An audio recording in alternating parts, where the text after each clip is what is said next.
Welcome everyone, and this is our second venture into Zoom virtual meetings for our NAC. Elliot, awesome. Hey, how's it going? Okay, we're just getting started, so perfect timing on your part.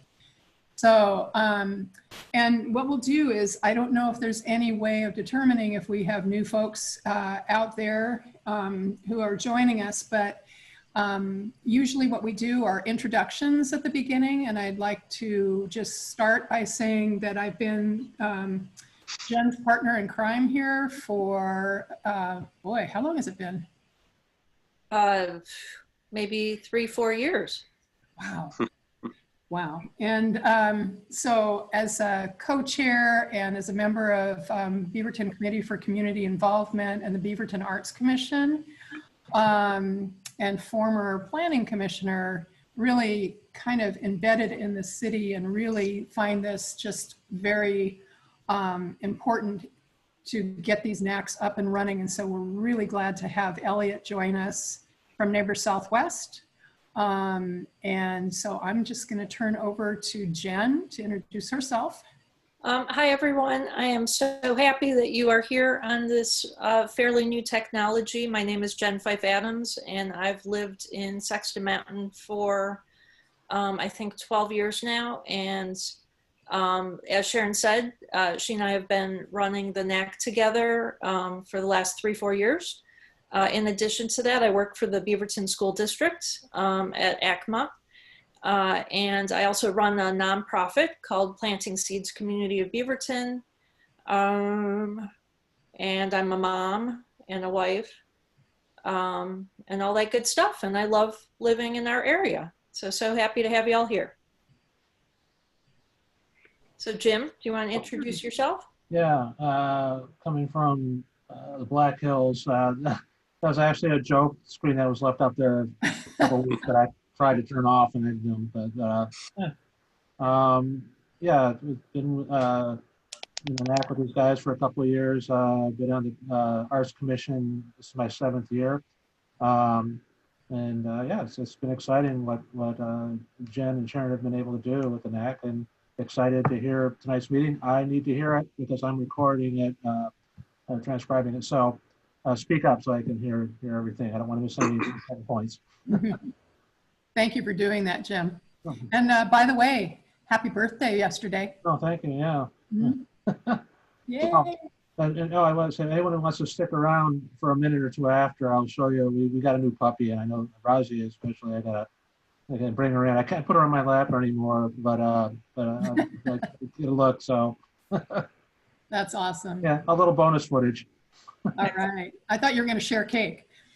Oh, no. I had lasagna for dinner. There was no room for cake. And Elliot. Yeah, just a little introduction. Is that what we're asking? Yes. We're doing? Awesome. Yeah, so I'm Elliot Otteson. I am the chair for the Neighbor Southwest, and been doing this for a year and a half now. And Neighbor Southwest has been fairly strong in the events category, but we decided to merge our meeting in with your meeting, just to kind of make things a little more streamlined for the city, and also so I can kind of learn about how you guys are just making community happen together as a team. So I'm kind of here to learn, and maybe I'll take what I'm learning back to the Neighbor Southwest sometime. So yeah, until then, yeah, we don't have a lot of like major issues in the Neighbor Southwest unless there's a big land use thing. Then we'll have a bunch of people show up, but until then, we just don't have a lot of activity. So I'm kind of hanging in here with you guys, looking forward to learning a little bit. This is not a background. This is my loft. That is a real hammock, and I spend a lot of time there dreaming of Hawaii. So. Very nice. Welcome, and we're happy to have you because this is not the first time that these two NACs have combined forces. Anytime that there's a way to kind of lift one up, to have that synergy and all those, we're in the same boat too. We're pretty built out in Sexton Mountain, so land use is not a huge issue for us as much as it was during the Hagen days. So yeah, so we have to create our own interesting things to give to the community and have the community give to us. So Scott is excused tonight. I'm not going to tell you where he is, but he did send a treasurer's report. And when we get down to that part of the business, we'll insert that into the report. So next order of business, but I do not see Patty here. I don't see Patty, but I see Mark listed as one of the attendees. So I'm wondering. Is she under him?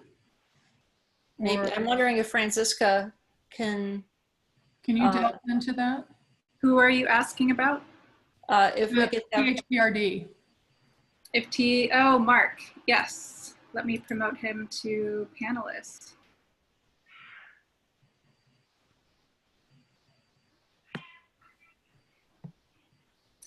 By the way, for all of the attendees at tonight's meeting, I just wanted to point out how you can participate if you'd like to ask a question or make a comment. You'll see under the participant screen, you'll be able to see yourself and say, raise hand. And if you use that function, then we can know that you would like to comment or ask a question, and then I can unmute you. You can ask your question or make your comment. You also have the option of using the Q&A function, which you'll find down on the bottom ribbon as well to ask a question. And you can always use the chat function at any time. So just wanted to make sure that that was clear. And Raziah, I see you have started that thread, so that's great. So there's Mark. Hello. Hello, I've been here. I've been kind of sitting on the side listening to all the introductions. Okay, so we had heard that Patty was coming, so we're glad to see that you're still with us. Yes, Patty is no longer with us as an employee. She was one of the ones that was laid off. I heard that. Yeah. Okay. So, would you like to start with your THPRD report? Sure. So many different places to start. So basically with our current guidance or the phase that we're in, we were able to open up summer camps a couple weeks ago. So we are currently in our 3rd week of outdoor summer camps for the children. End of last week and this week, unfortunately, because they are outdoors. It's pretty hot, and we have been able to provide some relief by doing some water activities with them. Last week, we were able to open up the athletic fields for some of our community youth sports programs like soccer and the like. Playgrounds still remain closed. That is not, or they are not allowed to be opened up until phase 2, which, as you all are aware of, we're kind of stuck at phase 1 right now. It doesn't mean, unfortunately, that people still use them. It's kind of a never-ending battle. We try to put signs up and tape them, letting people know they're not to be used, and they come down about as fast as we put them up. The parks themselves, as far as trails and activities, are always full of people. And that's good to see that everybody's getting out and getting exercise with their dogs and their loved ones. This last, about a week ago, I guess, the park district needed to start removing some of the graffiti in our parks that was kind of caused by some of the issues that the community seems to be trying to deal with. So THPRD, wants to reinforce that we stand with our community in solidarity for racial justice. And what we have done is created, I guess we want to call them message gardens. And they have encouraged people to paint rocks and share messages of hope and inspiration and purpose. And we have 2 locations. They happen to be on the south side here at Schiffler Park and also A.M. Kennedy Park, where you can paint rocks, put them in the garden, as well as they have a large area that you can use chalk if you wanted to do something in the trail areas. We also a bunch of events that keep occurring to try to keep people active on Tuesdays and Fridays, 10:30 in the morning till 2 p.m. Our staff visits various neighborhoods with our recreation mobile. Right now there's two types of activities. On Tuesday, it's called Chalk in the Block, where we hand out participants chalk packets, and we encourage them to create sidewalk art in their neighborhood. And afterwards, we encourage them to take pictures and post them on our social media for a chance to win a prize at the end of summer. And then also just walk around and take a look at what other artwork, you know, their neighbors are creating while maintaining social distancing. Today, I believe the one was at Evelyn Schiffler Memorial Park. If you'd like more information, you obviously need to go to the website to see the schedule for the rest of the summer. And then on Fridays, they kind of switch it up, and the staff and a mobile DJ travel a street route in a designated neighborhood area so they can have a dance party, and that's called Rock in the Block. And the idea is to try to boost community spirit, providing exercise and some stress relief against social distancing. This Friday, it'll be in the south side of town as well. It'll be at Lawndale Park, which is it's like a Southwest 176th, and I believe it's Wright Street. We continue to try to do reopening plans. Right now, the athletic center, the aquatic center on the main campus at HMT at 158th, and then the recreation side of Conestoga are planned to open, you know, as soon as we can get into phase 2. So that's supposed to be mid-August, late August. So we're working on opening those 3 facilities as soon as we can. And then lastly, at the same time we're doing that, we're continuing the virtual recreation, where we have free online fitness classes, instructional programs, and they're currently contracting with some businesses that we used to do work with on a in-person basis. Obviously, they had to change their model. And so we have a number of, I think it's about 10 or 12 local businesses now that have changed to kind of an online format. And so we're working with them to provide online training and educational opportunities, and those will be coming out here in the next couple of weeks as well. That's about it, unless you have any questions. That's a lot. Yeah. It looks like we do have one question from Shauna. She's wondering, since BSD re-shut down sports activities, will it affect what THPRD is doing in terms of youth sports? It does not affect our property. So if the Beaverton School District is closing their facilities down, we do not have access to those facilities that we have within our intergovernmental agreement. But as far as youth sports in the community, it's not affecting that. Okay. Where are you seeing the questions? Because I don't see them. So there's both a chat and a Q&A, and Shauna entered her question in the chat. Oh, in the chat. Okay. I'm sorry. I thought you had seen the Q&A. Okay. Got it. All right. So I have a question, Mark. I know that all the layoffs that occurred for all the instructors for all the centers, you have to reapply. Is that process starting again? Because you mentioned Conestoga. Well, I guess they will post positions as soon as they are ready to start that process. Yes, I mean, but the process is laid out and available. And I don't know if they've started posting for those particular positions yet, because they're still trying to wait for phase 2 reopening from the governor. But everything's in place. You know, it's just hard to anticipate since it seems like we're going backwards a little bit now. Yeah. Yeah, the Tri-County OHA stats had come down just a little bit in the last day or two, but they've been just really upticking. They're ticking up. Yeah. So any other questions for Mark? It looks like there's another one in the Q&A. Shauna is again wondering, do you have an update on the tennis center?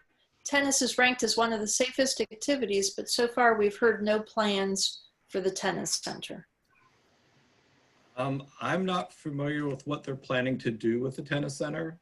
I do know that they're allowing tennis outside at the outdoor courts, but I'm not sure or particular details on the actual tennis center itself at this point. If that's something, I mean, I could try to find out for the next meeting. That'd be great, because if soccer is kind of up and running, you would think that tennis would certainly be.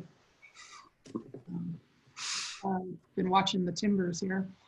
Okay, any other questions? Oh, Roz, you had your hand up. No, okay, all right. All right, Mark, thank you so much. And there might be questions for you as we go along, so if you feel like sticking around, please do. We always appreciate your updates. And now we have Officer Fleckenstein, and you are on. Hi, yeah. So again, yeah, just introduce myself. So my name's Officer Paul Fleckenstein. Paul's a little easier than my last name, so we might go with that. I've been with the city of Beaverton as a police officer since August of 2017, so almost 3 years now.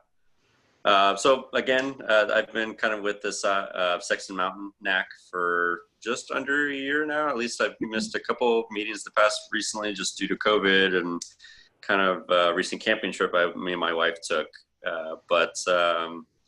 Kind of an update as far as kind of what's going on with the police department. I like to start with some of the latest statistics that any of you guys can find online. So if you go to the Beaverton Police Department kind of webpage, you can go to the Sexton Mountain actual NAC itself, and then from there it actually kind of does a drop down for each of the different neighborhoods actually. And so I work graveyard. And I live in Beaverton. I live in this area of Sexton Mountain as well. So I'm very familiar with the area. And then at night, I typically am assigned to a district down here, kind of within the southern portion of our jurisdiction of Beaverton. In regards to some of the things that we've kind of seen an uptick in, a lot of them are just kind of continued thefts, at least within this particular area. I think that's just, I don't know if that has to do with either COVID and maybe people having more time on their hands or kids. There's been a lot more kind of an uptick in people either leaving vehicles unlocked or things kind of in their yard that they may or may not want to have taken. And so people are kind of perusing certain suburban areas. It's not to try and scare anybody. It's just to kind of make people aware just that there are people kind of driving around just trying to find any opportunity that they can. I'll be the first to admit I've left my car door or other items outside that I probably wouldn't want to have taken either. So it happens to everyone, but just know we have no problem coming out to take any type of calls like those. The other type of things that we've seen a lot lately are schools. For example, Sexton Mountain Elementary School itself, or middle school, one or the other. That we have seen a lot more people at night that have typically been trying to congregate actually on the campus itself for each various schools within the area. No damage or anything like that, but I think just people looking to kind of get out and kind of escape their homes for a little bit. So, and as far as just in general, in the whole Beaverton core itself, there has been an uptick in a lot of kind of more petty type of theft crimes. With COVID and everything else, our jails are only taking certain kind of more higher level type of crimes, so like felonies and kind of up. But then it has to do with misdemeanors and other things like that. We are forced to just give people citations unless they're kind of habitual, unless they're committing crimes over and over again. So those are kind of some of the people that we've kind of seen at least lately. And in other news, as far as kind of things going on in the police department, we just put out our 2019 kind of annual report. That is also available on our website. So if you type in the Beaverton Police Department annual report, it does a very good kind of layout as far as what we've kind of accomplished the past year. And it kind of goes into explaining some of the different divisions or certain detectives or canine units and some of the things that they've kind of dealt with over the past year. Other than that, with COVID and kind of everything else going on, we've just been kind of plucking on as business as usual. But if you guys have any questions, or I'd be happy to answer anything that I can. So, Any updates on the safety center? That yeah, from much as well. So it keeps getting pushed back. So tentatively, it's looking like kind of middle of August. But again, with COVID and everything else, it's kind of hard to say kind of when we'll actually be moved in full time there. So, but as soon as I find out, I will be sure to let you guys know. But at least August is the last time I was told, but it's been pushed back several times now. So who knows? Get closer. Yeah, it's looking better. So yeah. Yes. And Raziah and Jim will probably really anxious to see Blessing's artwork. That's going to be the installation at the safety center. Oh, nice. I'm not aware of that. Yeah. Okay, that's exciting. Yes, very. Roz, you had your hand up. I'm going to be that person all night long that's like, oh my goodness, there's people with information. So officer, I have a question if the Beaverton Police Department is doing any talkbacks in regards to so many things that are in the news right now for Black Lives Matter and the defund the police hashtag, which I think is a really unfortunate term, but are your officers or anybody facilitating talkback opportunities or kind of police department town halls of sorts? As far as I know we have a public information officer, like a PIO, and typically I know he's in charge of trying to put out as much information as we can. I think a lot of kind of for me, kind of the people kind of on the ground as far as going to the different NAC meetings, answering any questions that we can. I know typically through social media and other things like that, we try to put out as much as we can.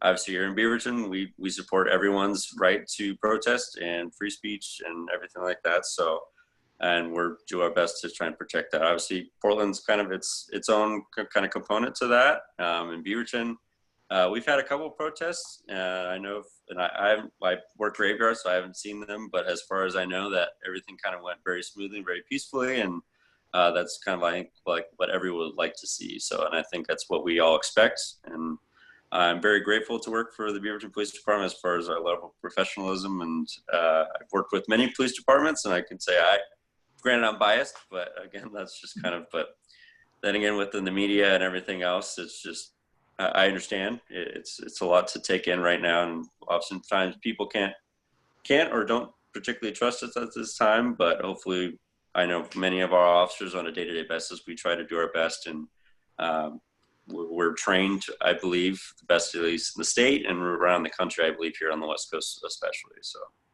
Yeah, thank you guys for everything that you do, and it's definitely, you know, Beaverton is its own community, and so to have a blanket statement about all police officers is not quite a fair thing to assign to our own officers and cities and the things that you guys do, but just making sure that there's a space for people to ask those kind of questions.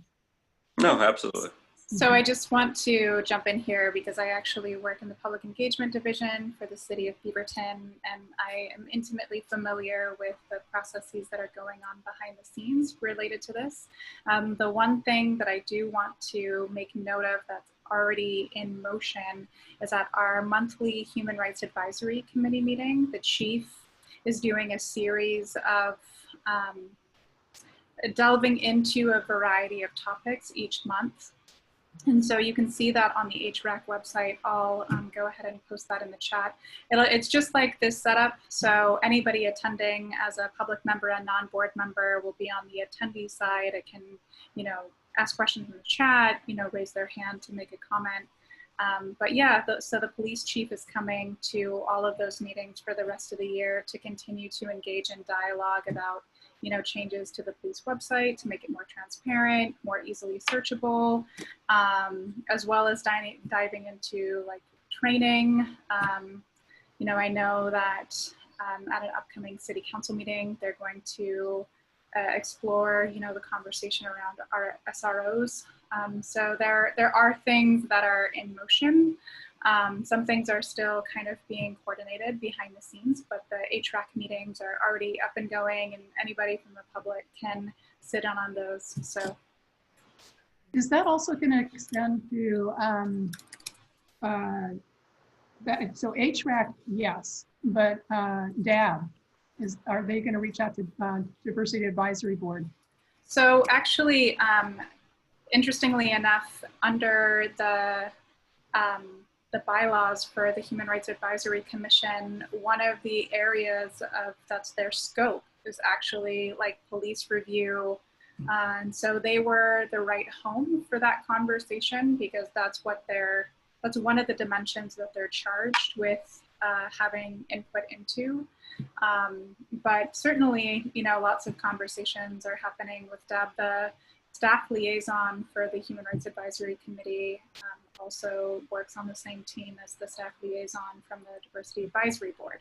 So they are in constant coordination and collaboration, and there's a lot of crossover as well from HRAC and DAB. Mm-hmm. So, but I put in the chat the link to the Human Rights Advisory Commission webpage, and last month's meeting, or this month's meeting, I should say, the July meeting has been posted. So because we're recording the meetings now, we are uploading them to YouTube to act as kind of the online storage for them. Otherwise, it would be a lot of bandwidth on our servers for all the videos. So we're hosting them off YouTube, and then we're embedding them into the webpage.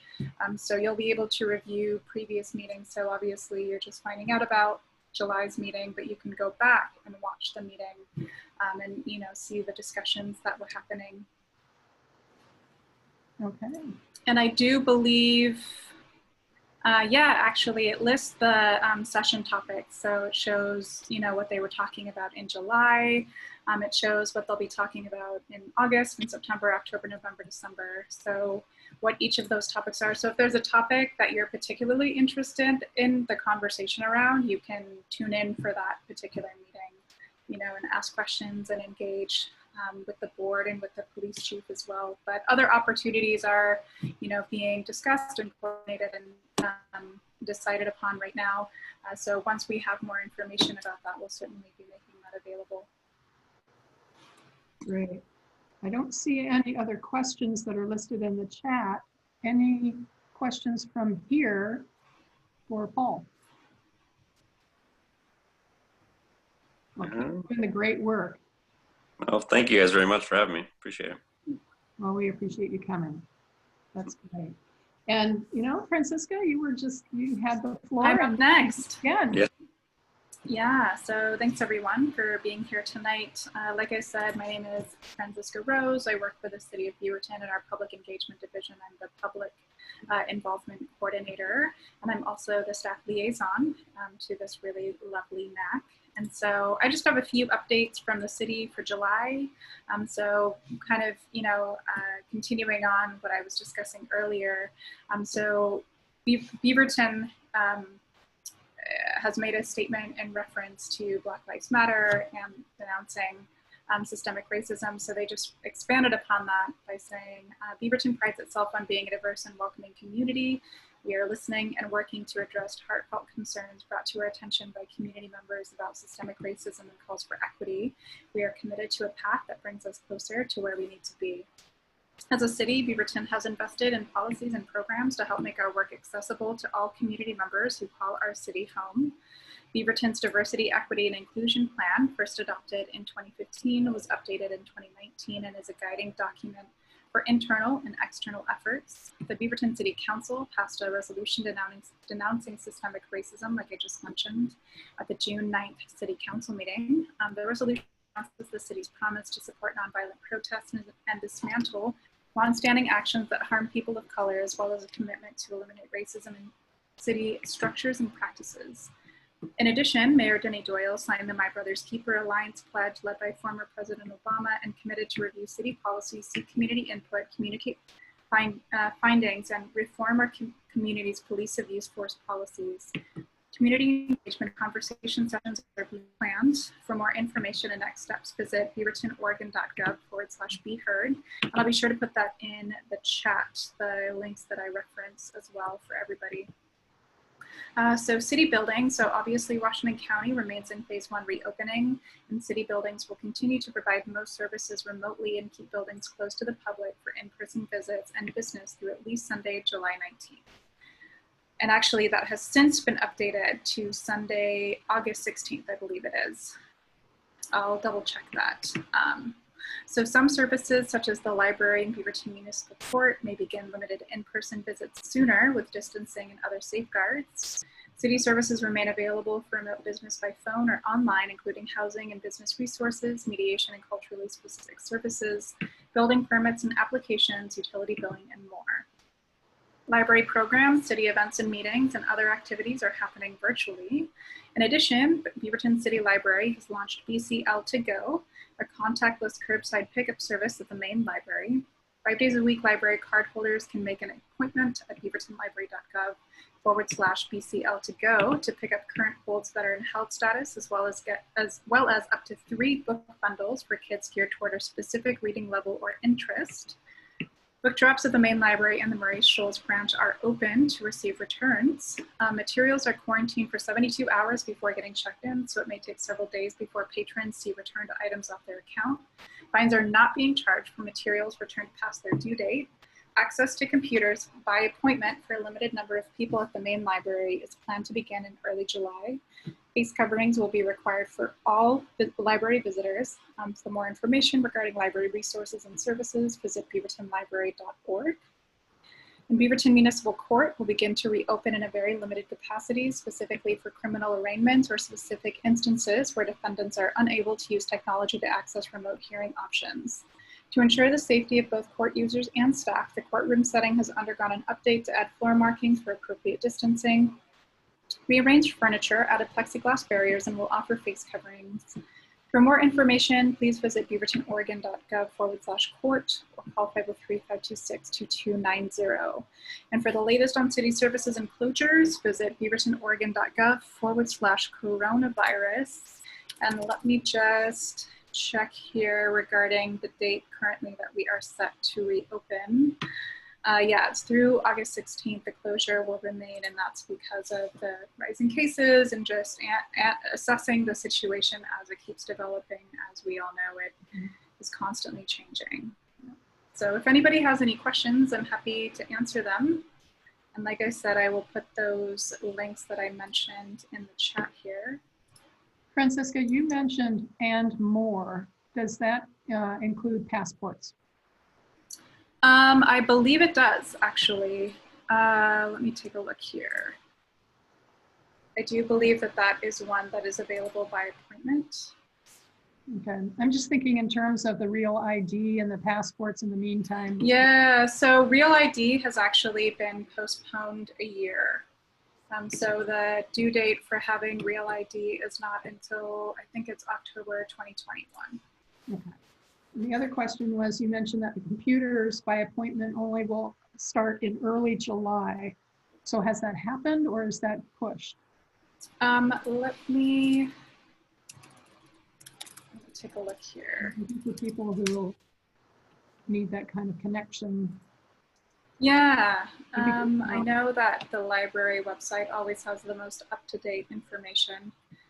Things are moving so quickly. The last time I checked, the book drops were not a thing, and then I was informed by somebody at a meeting that they were a thing. So let's see.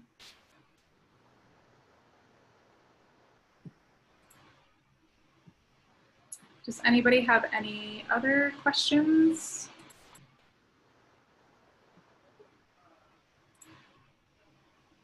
All right, so for the computer lab, it does look like that that is in motion. Let me go ahead and post that here.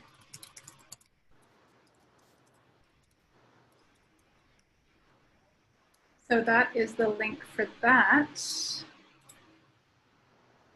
And that's how folks can go ahead and sign up for that. But yeah, if nobody has any other questions, I will pass it back to you and I'll just update the chat with the rest. Thank you so much. Okay, next up, Raziah. She joining us again. She did a presentation in the past, and she has been very, very busy with Tualatin Valley Creates and a lot of other endeavors out in the community that harnessing all that artistic, all those art projects and organizations and events, and doing it virtually these days is just a challenge. But the Chalk Unfestival, which was quite a success in a different sort of way. Take it away.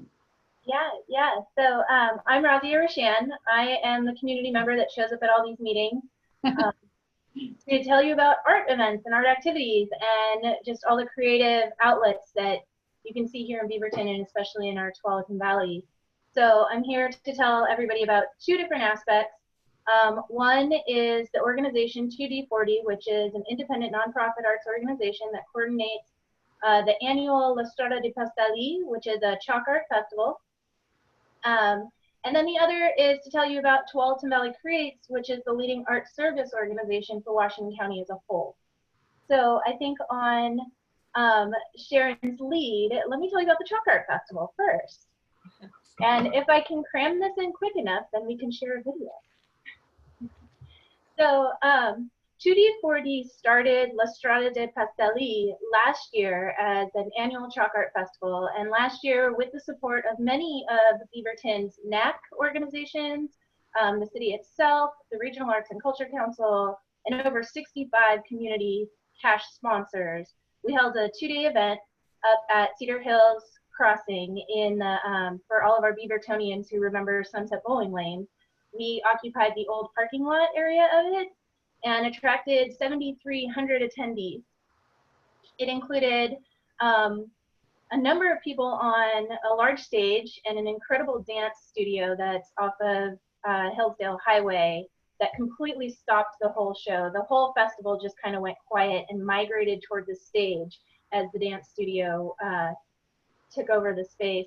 And then we also had guest appearance from Portland Opera, who did their opera a la carte last year.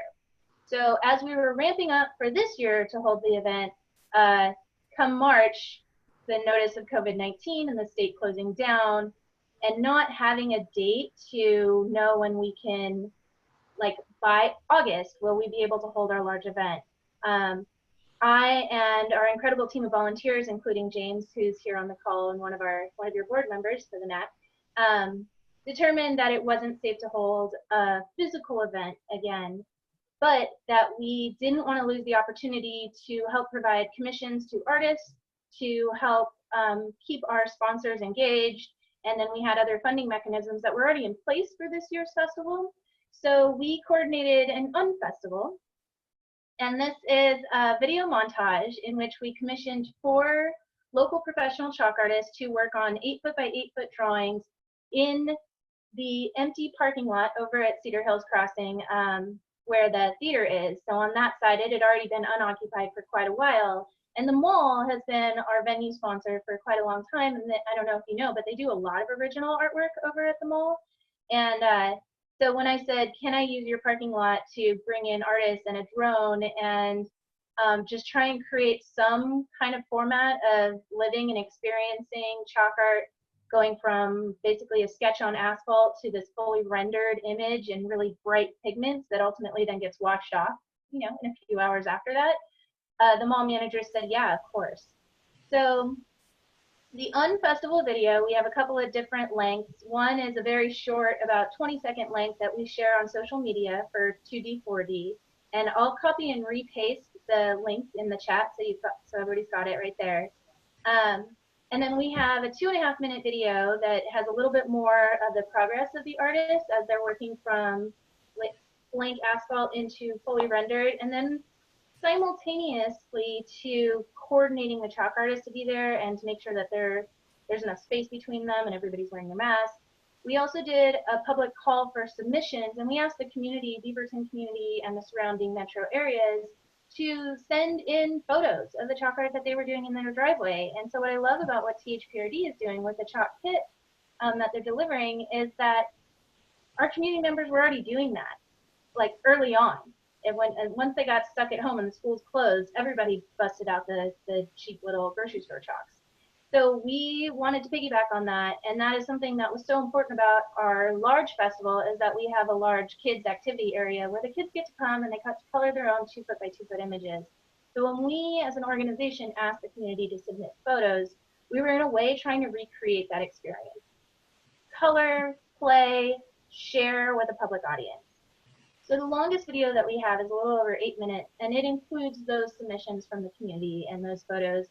And because social media and even many of our publicity partners, the word went viral, and we actually got a submission from Central California, which was pretty neat.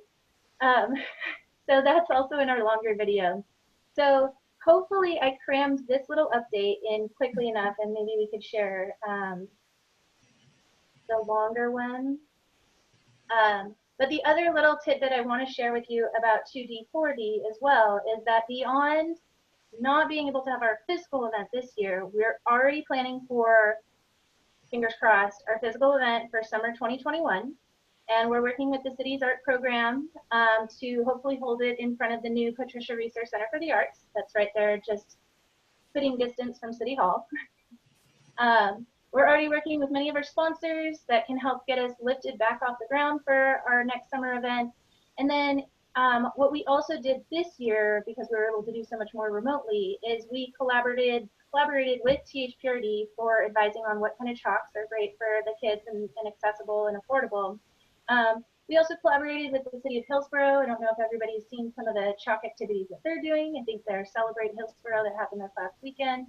And then we created a short lesson plan for the Beaverton Art Literacy Program. And the lesson plan really talks about the history of chalk art from its Italian roots 500 years ago, and looking at why chalk art is so important to the people is because the trained masters will be doing large commissions in private estates and in big cathedrals, but the general public, it was well before galleries and museums, so the general public didn't get to experience that kind of caliber of work.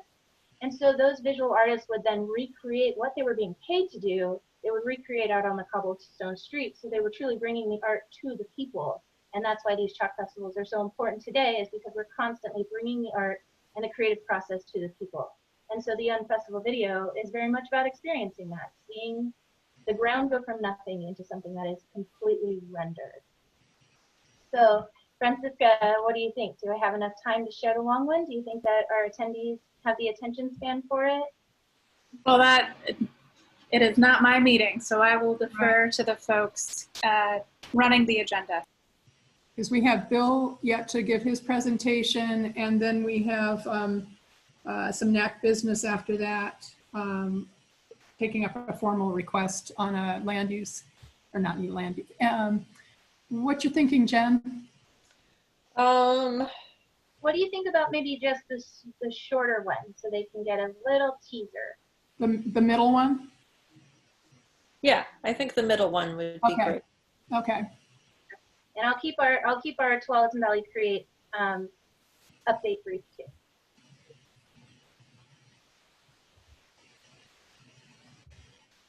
Okay. So Franziska, are you sharing your screen, or would you like me to share it? I'll go ahead and share my screen here.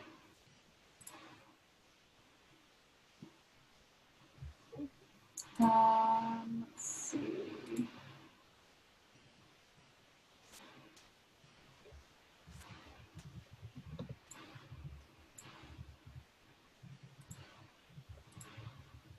Do you see it up? I do. That's the long one, so that's the 8 minute. Yes, so sorry, which one I must have missed. Do you want the 229? Yes.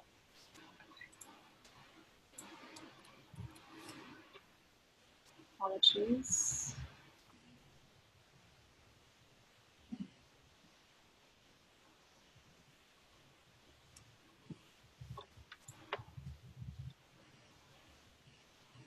And sound.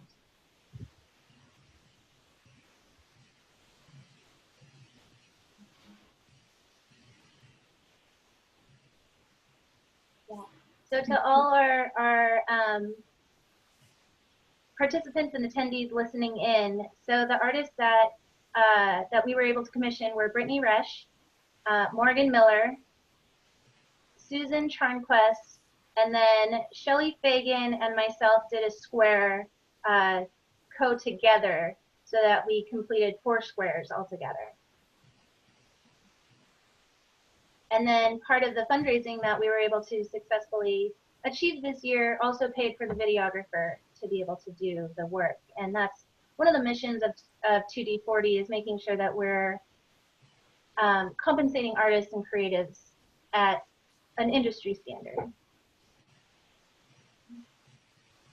And for those who think that chalk art is nothing more than hopscotch, you had to have been at last year's event to really see the magnitude of the artistry. It was incredible. So last year's event, our first annual event, we were able to fly in 17 nationally recognized artists. One artist who lives between Mexico and the United States. And then we also accepted 8 regional artists who hadn't quite had that level of experience. But another part of this festival is that we want to bring in talent who then can ultimately share those skills and those techniques and those little tips and tricks with our local artists so that they continue to elevate their own techniques and skills. Okay. And then we had musicians and performers for 2 days and about 42 booths that were set up with art vendors and activities, lots and lots of hands-on activities for families. And the whole event is free. We do all of our fundraising so that we can have this event for free for our community. Roz, did you mention that superheroes was the overarching theme? I did not. Yeah, so when we initially when we planned this year's event before we decided to cancel it, our theme was going to be memes, so an image and text, so that when you come to the event, there's a light little giggle. But when we determined that we should cancel the large event and have the video, we did it all based on the theme of everyday heroes. And so that's why you see some of the figures wearing masks and superhero capes and the upbeat comments and phrases. So you can go to www.2d4d.org and see all the videos there. So thank you. Definitely worth checking out. Any questions about 2D, 4D and the Chalk Art Festival or the chalk activities that are going on? Looks all quiet. Okay. Well, let me jump in then to Tualatin Valley Create. So putting on my other hat. So I am also the executive director for Tualatin Valley Create. And as mentioned, TVC is the leading arts service organization for Washington County. We represent arts, culture, heritage, and humanities. In regards to the things that we do most for our community is that we are one comprehensive resource for arts and culture activities. We have an online calendar that on average hosts about 120 different events that are going on. There was a dip when the state kind of went into closure. A lot of activities obviously were canceled, but at this point, our calendar is filling back up. And this is all promoting other organizations and other individuals and what they're doing, many of which have turned into virtual happenings and virtual lessons. And I have to say that the theaters are doing some really exciting things.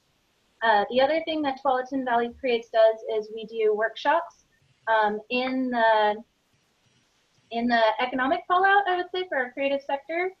We jumped in and started doing a lot of info sessions, and those information sessions were about 30 minutes to 45 minutes, and topics like how to prepare for a deficit budget, and how to write a good proposal for all the artist relief grants that were out. And so this is one of the ways that we very quickly went into action as a service organization to say our community, our sector is going to need a lot of help right now, and we're positioned to do that. We also run an arts and culture leadership incubator. We started that this last year with the help of a number of foundations.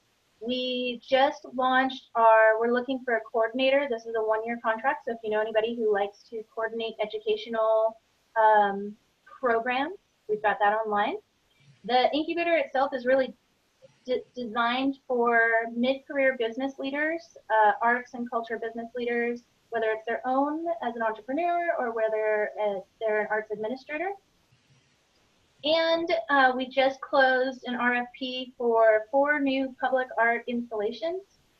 So it's exciting to be in the arts and say that on one hand, we have quite a large fallout of some programming, and some of our places and galleries and theaters seem to be closing their doors, but on the other side, there's a lot of other stuff that's coming online, and TVC is kind of positioned in that place to help gather that information and then share it. These 4 new public works are being called musical benches, and we received 33 designs for 4 public art installations. The musical benches themselves are supported by the Washington County Commission, and the installations will be in Tigard, Beaverton, Forest Grove, and Cedar Mill. So we're working with stakeholders from each of those districts. We're working with a lot of the business associations and their arts commissions and arts councils for these 4 new public pieces.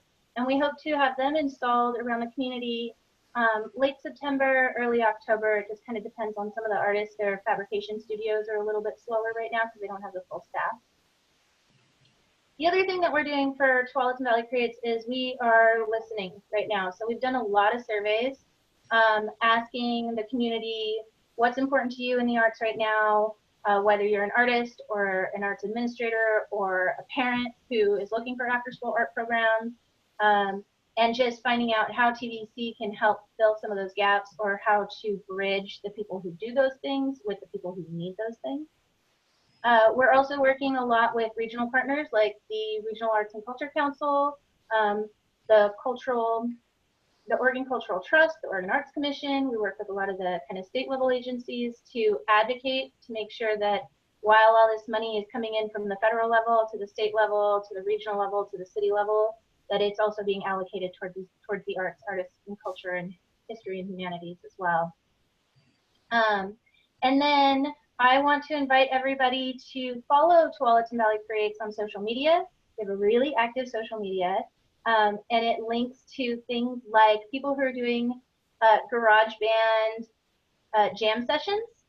So if you're bored on a Saturday night, you can watch 4 other musicians in their independent garages actually play really good music together. And so we have Facebook, Instagram, Twitter, and so I'll share our hashtag here as well. Sign up for our e-newsletter. Again, Tualatin Valley Creates is extremely active. We have a weekly e-news that brings things off of our calendar straight to your inbox, and then we have a monthly e-news, which is specific to the arts industry, where we do calls for artists, funding opportunities for artists, and then we also share a lot of highlights and headlines. So when the Rice Museum received a $25,000 grant from the Oregon Community Foundation, that was in our headlines. Right now there's a lot of headlines about locals who are getting the relief funding. And then I don't know if everybody's seen, but there's about $26 million that hasn't been assigned yet that is open specifically to cultural institutions. So these are things that we're sharing in our e-newsletters as well. So I want to leave there and leave room for any questions, any of the participants or listeners in, if you have questions that I can help answer. So before we move on to Bill with CERT, I do want to really emphasize what Raziah had mentioned, and that is if you get into your inbox the information that they send, it is well worth your time, and it will expand your horizons on the things that are happening in our community. So try and avail yourselves. I think the biggest message that TVC, Tualatin Valley Creates, tries to point out is that the arts are lived experiences beyond being what we would assume is a commodity.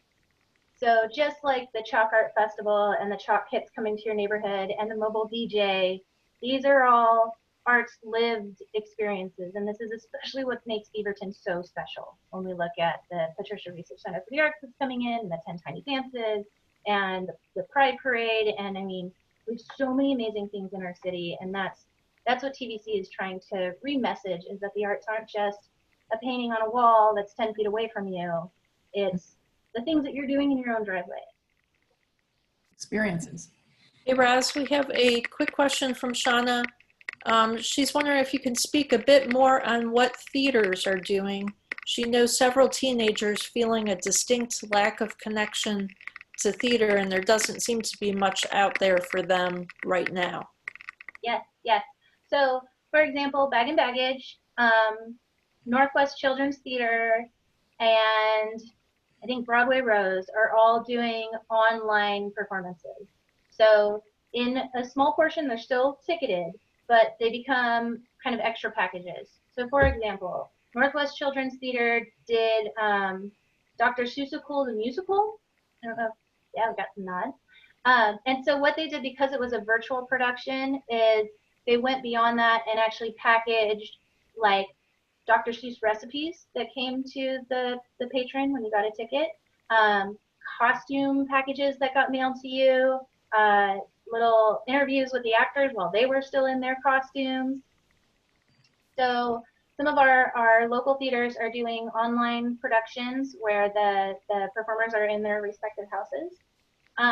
I think that some of our other more site-specific theater, like Experience Theater Project, are also doing performances and productions. So I would say look on our calendar, start with our calendar, and see, you can start to see them listed on the calendar, and you can filter our calendar based on the art form. And then as a youth, if you're looking for other ways to get involved, on TVC, we have youth filters on our website as well. And so you can see, like, if there's a call for a youth actor in one of these kind of virtual remote programs and production, see if we can get you looped in that way too. Right. So if there are no other questions, we should probably, in the interest of time, move on to Bill. Having said that, I want to say, Raziah, if you, I don't know if you're going to stick around, we hope you do, because if there are more questions at the end, they'll still be there to. Yeah, I'll stay online. I'm happy to stay. Awesome. Thank you. Thanks so much. Okay. And Bill, I'm not going to steal any of your thunder except to say that we have worked together in CERT, and take it away. Thank you, ma'am. Franziska, did you get the text that I sent to Miles? Okay. Yep. I am gonna type it in. It's in the chat now. Beautiful. Thank you. So, wait a minute.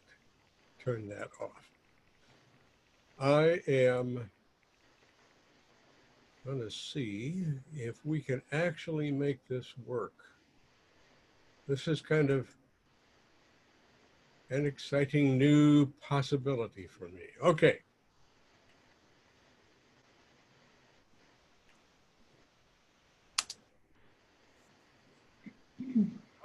That's not working.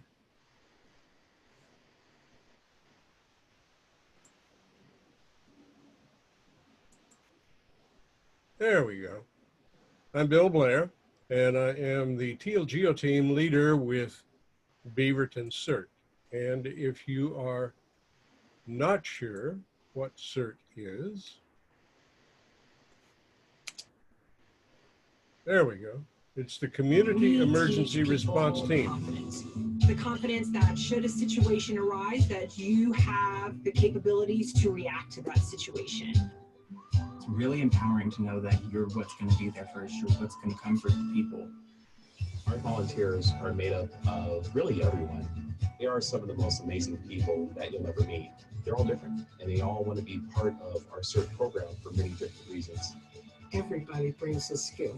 That's the beauty of CERT.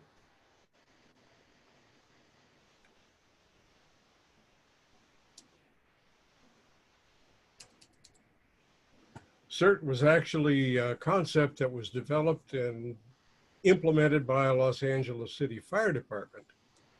Back in 1985, it became a national program under the umbrella of FEMA in 1993, and there are now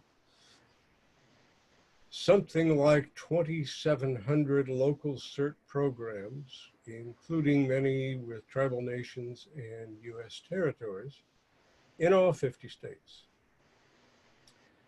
I think the number now is something like 600,000 people have trained since CERT became a national program.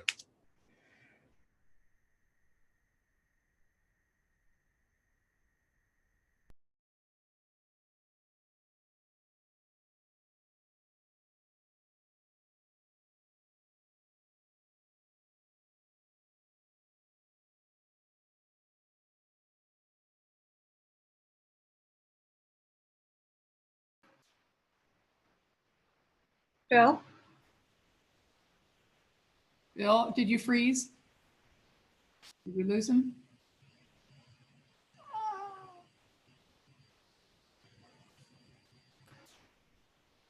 I think we may have lost him. Uh-oh. All right, there we go. Maybe he will rejoin us. In the interest of time, maybe Jen might want to launch into the formal request about the property on Nora until we see him reappear. Yep. So I'm wondering, Franziska, if you would mind bringing up the document. So while Franziska is bringing that up, kind of a short history, many of you who live around here are familiar with the zombie house on Nora Road. So it's about halfway up the road to get to the top of Cooper Mountain. And there's actually two houses there. There's one older house that was clearly built probably late 19th century. And then there was a house that's the much greater problem that is located behind it. And I believe that it was built in the 60s. And it's a place where a lot of kids end up going and not doing good things. So anyway, it's probably the #1 request that we get from folks when they say, what would you like to have improved in our community? Can you please, help us get rid of this house? And so the problem is that it's not actually located on City of Beaverton property. It's located in unincorporated Washington County. So we don't have direct power as a NAC to make a change there, but we can act as a NAC to reach out to code enforcement in Washington County. And so I put together a draft letter based on information from our community and also talking to Stephen Shane, who is the senior planner for code enforcement for Washington County. And so we put the letter together here. I don't know, in the interest of time, I don't know that I need to read the letter. I will defer to Sharon if she thinks I should read the letter. I do have a quick question from Shauna here. Is that the house that caught on fire? Yes, yes it is. It's caught on fire several times. I think that TVF&R probably heads to that house at least twice a year. And so at this point, we have an interest in actually having the house torn down. So Sharon, what do you think? Do you think I should read it, or are we at a point where I think it really depends on, and I'm really amazed that Bill hasn't reappeared. I would either give the Cliff Notes version of the essence of the letter. Yep. Happy to do that. All right, so we are making a request to Washington County to declare the building at 16025 Southwest Nora Road a public hazard. Then I mentioned the problems. Fires have been started in this location, and families that live near this address and the firefighters who have come to put out the fires have both been endangered. And there has been several attempts by Washington County Code Planning to have the owner do something about the property, and he's paid up on his taxes, and he has installed fences, but they're fences that are not secure.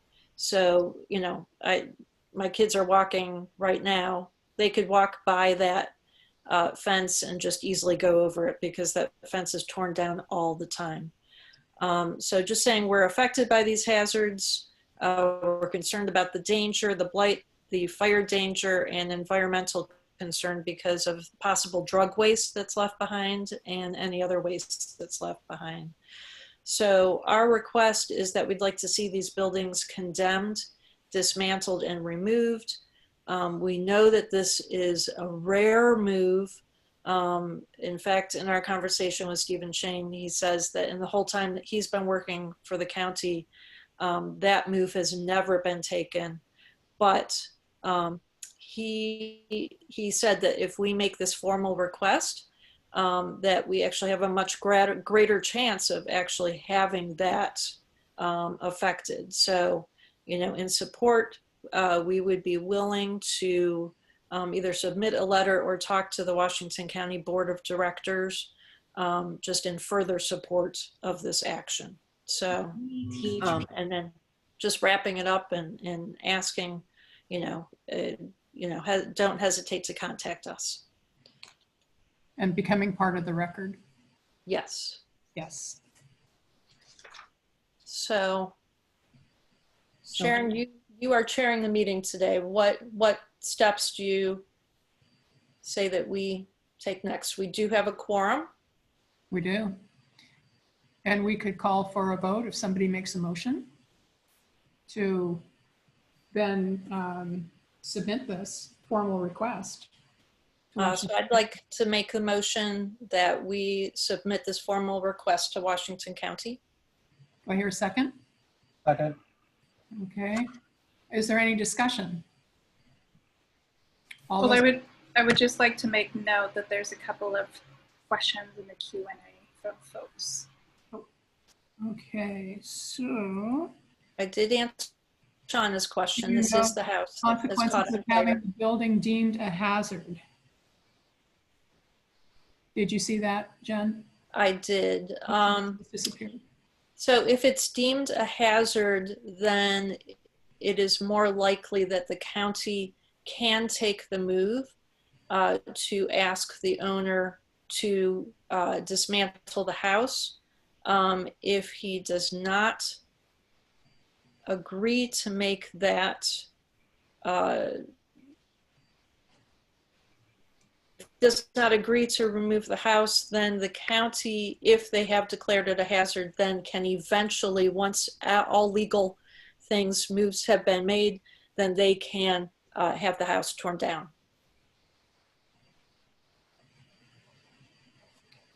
Does that answer that person's question? Who submitted that? Was that Shauna? That was Owen. Oh, Owen, okay. Any further discussion before we call for the vote? I don't know if it makes any difference to the vote, but you may or may not be aware that Tualatin Valley Fire and Rescue does sometimes do what's called burn to learn. Right. If it gets to that point.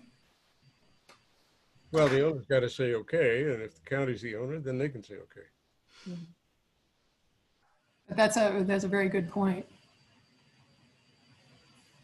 Any other discussion? Okay. All those in favor say aye. Aye. All those opposed? Any abstention? Okay, motion carries. All right. So I will work with you guys to get this submitted to the county, and then we will figure out what next steps are. Thank you. Thanks, Jen. And I see Bill. I don't know what happened to you, but you froze and then you went away. It's what we call the blue screen of death. Okay. But if you are still willing to take a few minutes, I can quickly go through the rest of this. Okay. All right. So you should have a slide back up on the screen, right? Yes. Okay. So in Beaverton, there are about 700 of us CERTs. We work and are sponsored under the auspices of the city of Beaverton. We're actually Beaverton City volunteers that as a team, we're prepared to be what's called a force multiplier in case disaster strikes. And we are prepared to be spontaneous volunteers in the case of emergencies that don't require an actual CERT call out. It's nice to have people who are trained that can actually do something if they run across a traffic accident or fire in progress. And so that's another one of the things that CERT does. We also attend and participate in community events sponsored by the city. For example, this afternoon, I went to have a coronavirus test because I volunteered to help with a testing test point this weekend in connection with an immigrant relief organization, OHSU and OSU. So we'll at that point be kind of doing traffic control and helping crowd monitoring and so forth. We train as a team and we train as Geoteams, and I'll tell you quickly what Geoteams are, but also we train as individuals in disaster planning and response and in how to manage what we call spontaneous volunteers. Those are the folks that after a disaster happens are crawling out of their houses and saying, how can I help? Our priorities are from the very first day of the very first hour of training, go like this. Your first priority is yourself, because if you are not in the picture, you can't help anybody else, and somebody else has to help you. Second priority is family, because that's the next most important thing to you, is to be able to help and support and give aid to them. Third is your neighborhood, and that's like the people within, you know, a dozen or so houses cluster around you, folks that you see every day picking up the mail and so forth. And finally is your community, and that's when CERT as an organized team actually comes into the picture. Throughout all of this, our priority is safety first. Our goals and objectives are to identify and figure out what are the critical hazards within our community and particularly within our neighborhoods, to be the eyes and ears of public emergency response, to be a force multiplier, as I've said, for search and rescue, providing aid to injured people, and assisting relief agencies. And throughout all of this, our continuing mission is to learn and train.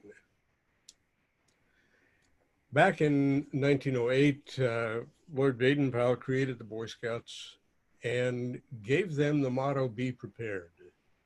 And many years later, a reporter asked him, well, sir, what is it that the lads are to be prepared for?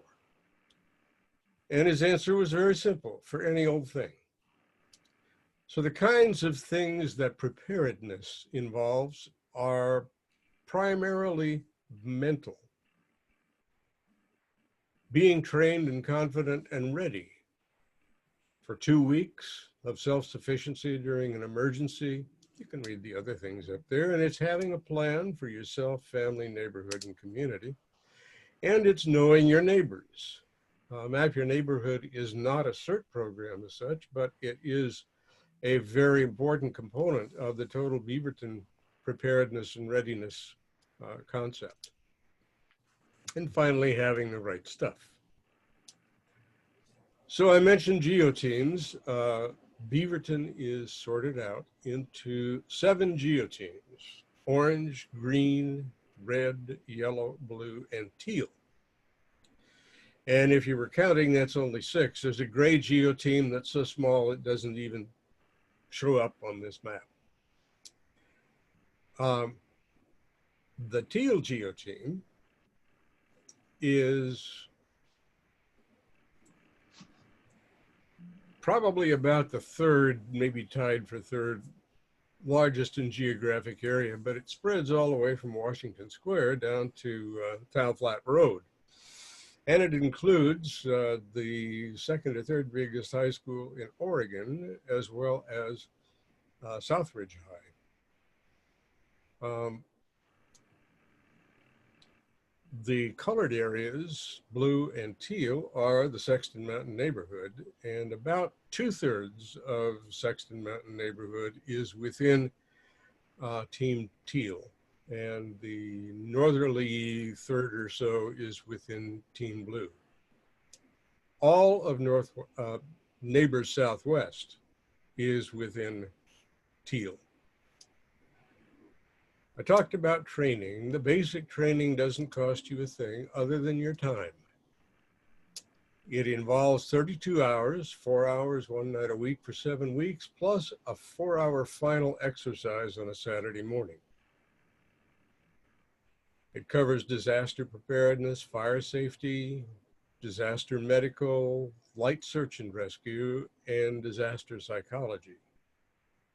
In addition, in order to graduate from CERT, basic training, you have to complete a FEMA course, actually 2 FEMA courses, one on the National Incident Management System and the other on the Incident Command System. In addition, we provide specialized training, including training that is specific to our own Geoteams. There are 3 categories of membership. Active members are those that are called out in the case of an emergency with what we call the code red, a message that is pushed out to email and cell phone texts. The second reserves are the second-tier call-out. And inactive members, they've decided that they're really happy with the training, but they don't want to be called out and they don't want to have any further contact from us. If they do happen to show up in an emergency, they are more than welcome. The time commitment after basic training is whatever participation you want to invest in advanced training and exercises, in community events such as the coronavirus test site that I'm going to this Saturday, monthly roundtable training. All of that is voluntary. The benefit is preparedness. And, well, also you get some free, very cool stuff. There's a chat box message, should be up in this session. If you don't see it, well, you can raise your hand, but I won't see you. If you write really fast, you can use this link. This will take you to a link on the Beaverton City website that has the explanation and the form for submitting. We have 2 basic trainings a year, one in the fall and one in the spring.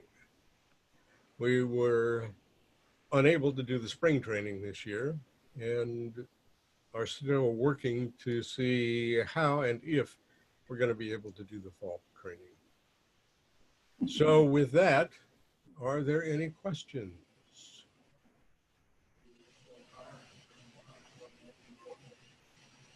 Bill, I have to say that having been on one of the first CERT teams that the city provided, it is an amazing amount of information, amazing amount of training. I had to sort of let it go. I know that you have my desire to have kind of that retraining sort of application put forward in whatever context it's going to be virtual or.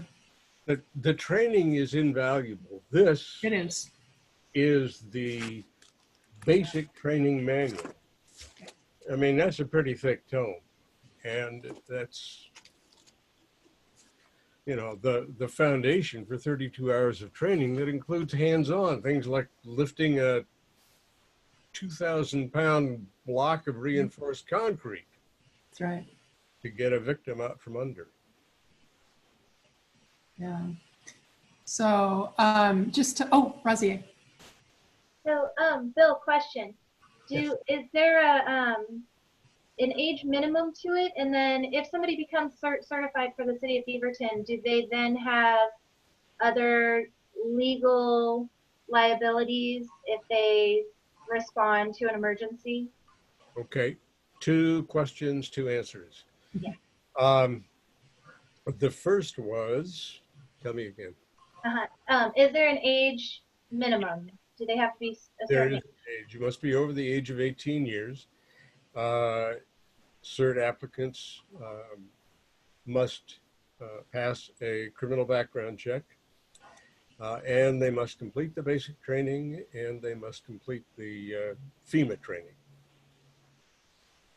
There are, however, no physical requirements. We have members that are older than I am. We have members that have physical disabilities. We have members that, all age groups. So now your second question was legal liability. And the answer is that as a volunteer to the city of Salem,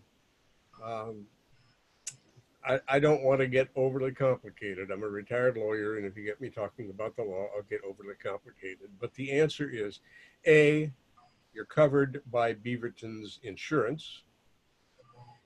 B, you have some very important limitations on liability that apply under the Oregon Tort Claims Act. C, to the extent that you provide first aid, you are covered by what's called a Good Samaritan law, as long as you operate within the scope of your training. Does that answer your question? Yeah, no, that's perfect. That's exactly what I was curious about. Okay. Any other questions for Bill? Well, then go out and apply right away. We need you. And Bill, just so that you know, Mike is going to do a presentation in August. Good. Yeah, and so on something that is yet to be determined, kind of fine tuning it, but he knows that you're doing this tonight. I know he does. I talked to him this afternoon. Oh, good. Okay, so maybe you can give him some guidance as to what road he should. I kind of don't think that I'm the one to be giving Mike guidance. Yeah, it's the other way around. Right, right. Any other questions for Bill? Or Bill, do you have any other things to share? I'd just like to share my thanks to Sharon and all the other CERTs that are part of Team Teal. We're trying to get ourselves boosted up and energized, and we'll keep at it.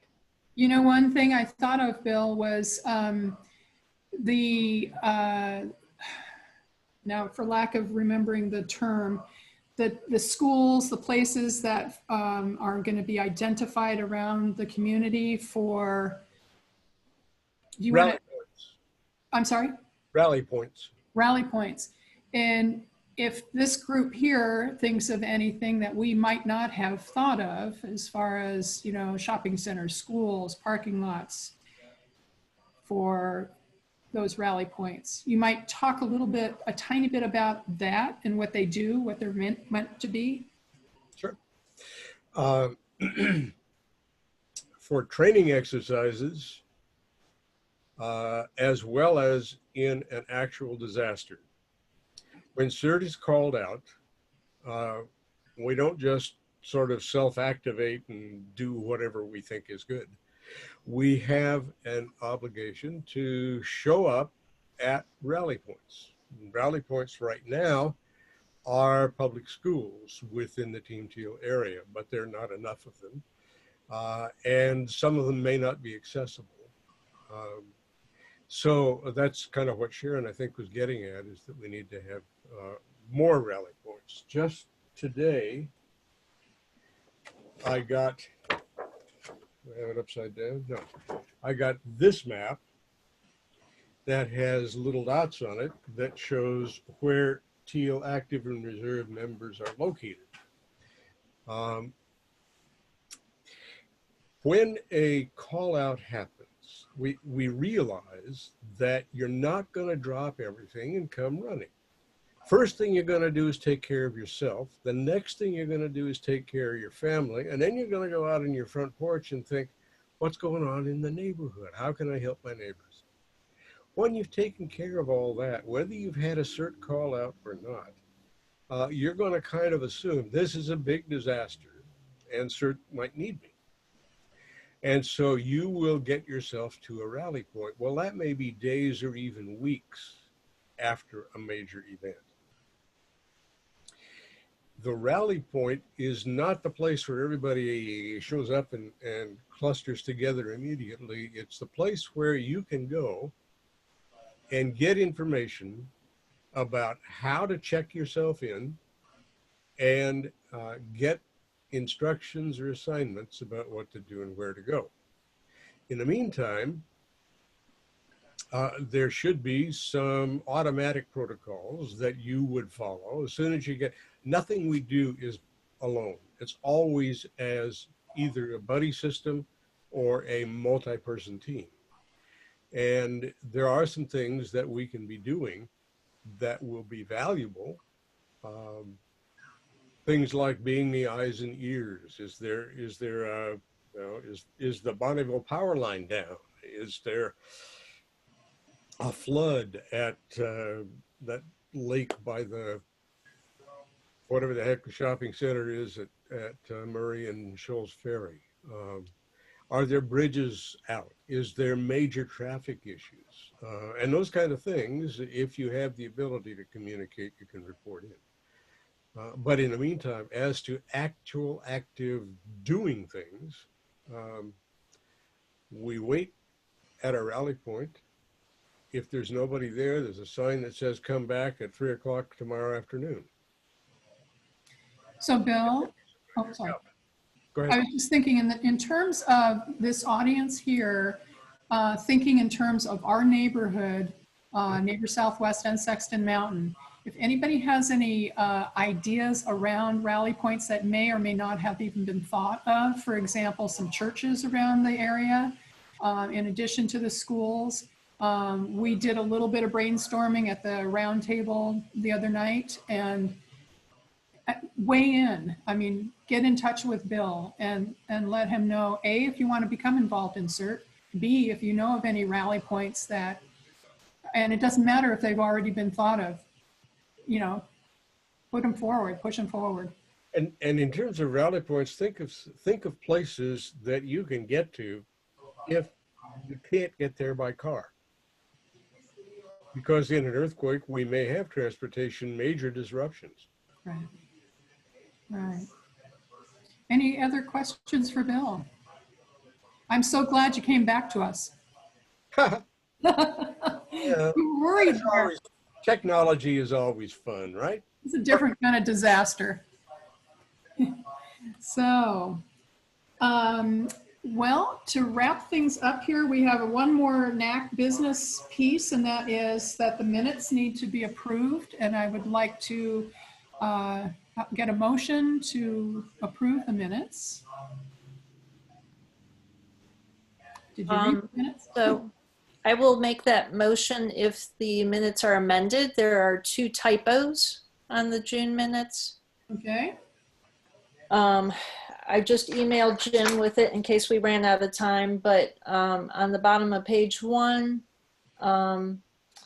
and internet is spreading misinformation regarding trading policies, and it should say training policies. Okay. And then on page 2, under the THPRD update, starting back in March, had to lay off 800 employees for seasonal work, and that should just say employees. And that's spell check. That's, you know. Yes. That's all fair. Mark, what kind of employees do you have going there? Yes. I know, but yeah, that's spell check. I love it. All right. All right. I will So do I have a motion to approve the minutes as amended? Can I do that? I will, you know, vote to approve my minutes amended. I second. Second. Any further discussion? All those in favor say aye. Aye. All those opposed, nay. All those abstaining, motion carries. Now, I think we already did the other piece of the NAC business. I don't know if any visitors are still out there. If there are any other, I see a Q&A. What do we have? Would it make sense to have them at THPRD facilities? Ooh.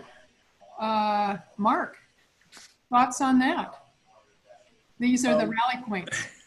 Yes, we work cooperatively already with City of Beaverton and Washington County Emergency Management. So I'm assuming Mike Mumal probably has already this in consideration, since we've also are the reunification site for the Beaverton School District. So I'll make sure Mike is aware of our cooperation on that, if that's something he'd like to do. Well, we're already doing it, Mark. Okay. Among the obvious places for rally points are parks, partly because they have big open space away from buildings and power lines and so forth, and partly because they are usually pretty easy to get to. Yeah. Okay, awesome. Is there another, or is this still remaining up there? Nope, that's the same one. Okay, so wrapping things up, anything from the board that you would like to put forward?